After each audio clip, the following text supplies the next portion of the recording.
All right, you guys, this is my 1982 Jeep Wagoneer that I have had since about 2017, 2018. I bought it with a buddy of mine when I owned a company called Nuvo Trade Company down in Costa Mesa, California. Many of you might have seen some of my other Wagoneers or my other cars. If you go to the Nuvo tag on Bring a Trailer, I've done about 100, maybe 130 cars on there. This is one of my personal Wagoneers. It's one of three that I'm going to be selling before I move cross country to Charleston, South Carolina. Now, the vehicle, I was kind of going for an OEM plus. I kind of went through and redid all of the gaskets and seals on the vehicle, especially on the inside. I had the roof resealed and all of the kind of weak points where the vehicle could be damaged or leak, I had redone, and then I had a really nice Alcantara suede headliner put in. The window regulators throughout the car have been remanufactured. All of the windows work. The AC has been converted to 134 RA. I did have the car debadged. The limited and Jeep Wagoneer badging that goes throughout the entire car has been taken off and it is stored, so it does come with the car. Down underneath the AC, there is a hookup and a separate bracket that will come with the car for a CB radio, which is pretty neat. I will be including that in the sale. The rear window was changed to a manufactured one from BJ's Off-Road. The Holly Sniper fuel injection kit, I mounted their little screen down here right to the right of the steering column. Now the car is optioned with a cruise control and tilt, and we'll go for a quick spin.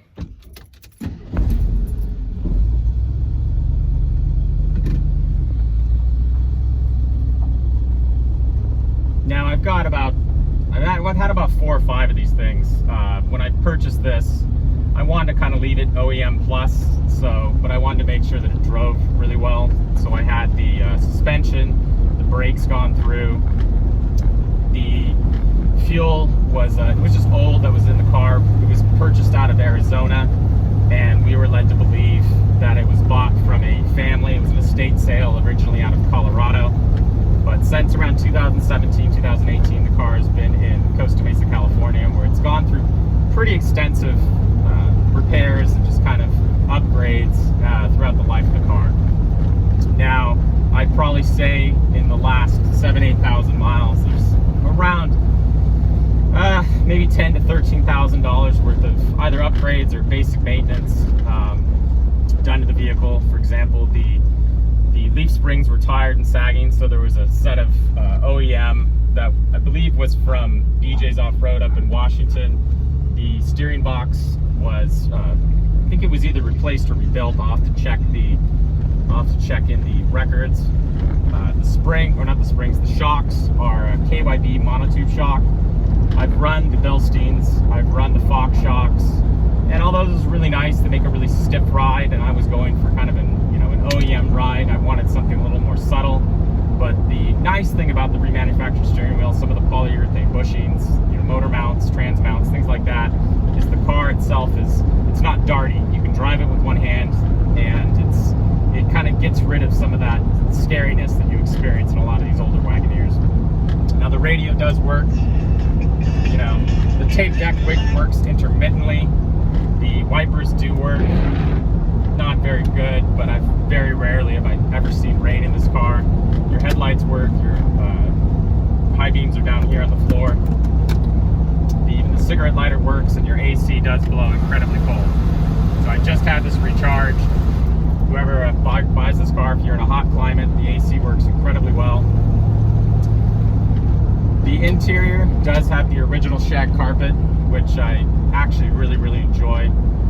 I have a set of OEM floor mats, which did come with the car when we purchased it. I do have the tonneau cover, although I don't really use it because sometimes I'll use the back tailgate, and I like to have space back there, and it really gets in the way. So it is in great condition. It will be included in the vehicle. If you go around, it's kind of neat. All of the original markings that are on the windows are also there, so it's all original glass that has just been upgraded with all of the gaskets around it. Now, one of the things that I wanted with my vehicles, I wanted something that has a little more burble, a little more rasp. I just did a cold start for you guys. noise. You can see it's got a really nice dual exit Flowmaster exhaust that goes into some long tube headers, and the headers are from a company called Heatman. If you guys are in the Wagoneer world, you'll know that that's a pretty common exhaust manufacturer that's used on these. The nice thing that I heard online, I don't remember which gentleman had put it, I think maybe it was Jeep Farm out of Arizona. They talked about the edelbrock RPM, the intake that they use with a cam setup. So I did a really mild cam, and I used that RPM intake, and it gives you this really nice whistle intake sound. So you can kind of hear it. I'll get onto it when I get down to flat, but it gives this really beautiful induction noise. And then when you get off it, you have this rumble of the exhaust coming out of the back. There it is right there. There's the, as you let off and you get this really nice crisp rumble, but it's not overbearing. I'd say right now around 55 miles an hour, which I don't know if a lot of you have driven these older ones. You know, the later ones, when you get into the late 80s and 90s, they've got a different setup, so they cruise a little bit more on the freeway. This thing does do 70, 75. I've had it up to 80 miles an hour. It cruises quite nicely. It doesn't dart around. It's not something that's going to scare the shit out of you while you're driving. All of the lights do work on the car, so your signals, turners. So I'll give it a, there's the really sweet induction noise. It's one of the things I really wanted when I bought one of these. Kind of an OEM plus, but got that little growl, that little bite to it. So it's about 50 miles an hour on this. Give it some beans.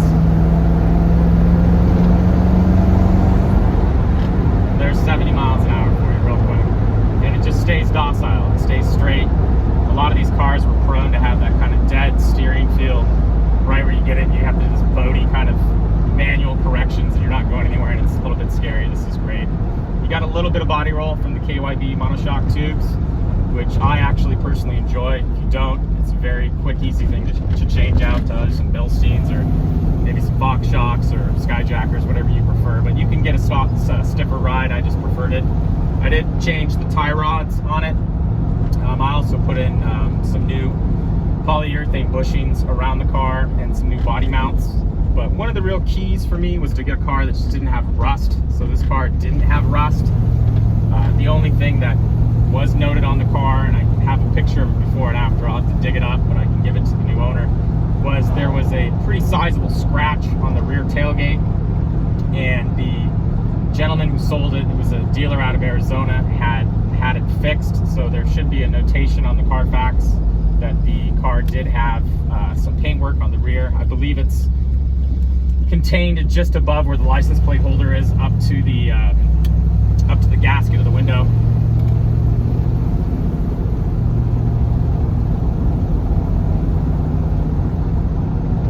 But it cruises quite nicely. It's really docile. I do have the rear window open, so you guys get a little more of the exhaust tone. But if you shut it, it'll be even quieter. You hear more induction noise if you do that. I have driven this car, I don't know, pretty sparingly. I leave it on a trickle charger. It doesn't get driven a huge amount. I think one of the cool things about a lot of these cars, and I've sold a ton, if you guys go through my other page, which is Nuvo, N-U-V-O, I've sold a ton of very, very fast cars, and I think it's more enjoyable as I've gotten older to drive a slow car fast than it is to drive some of these new hypercars. So again, here's 65 miles an hour, and it's just pulling. There's the induction noise. There's 75, and it just tracks beautifully straight. You don't have a lot of wobbling. You don't have any creaks, rattles. It's a really beautiful thing. Right now we're cruising right around 60 miles an hour, and it just hums right along, dead straight. The alignment's perfect. The tires I put on when I had the wheels refinished, which was, I'd say, around 2022. So the tires are a little over 3 years old now.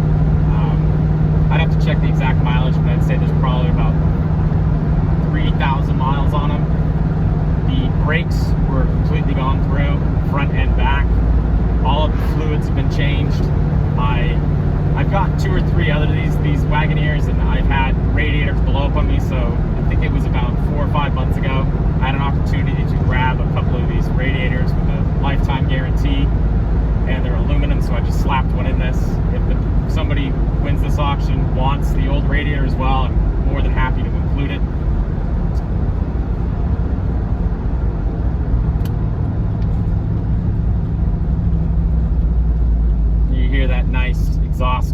very burbly, very throaty. Doesn't rasp at all, kind of gives you that American muscle feel, but you can also just go slow in this car. It's got a very nice controlled throttle response. It starts up every time.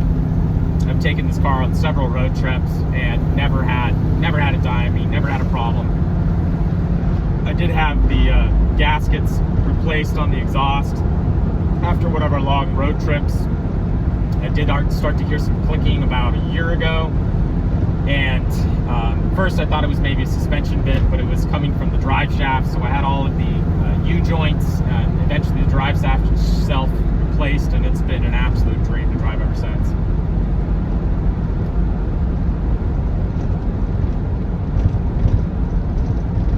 I'm sorry for my my little clip there that's holding my phone is really ghetto and terrible, and it makes a little clicking and rattling noise.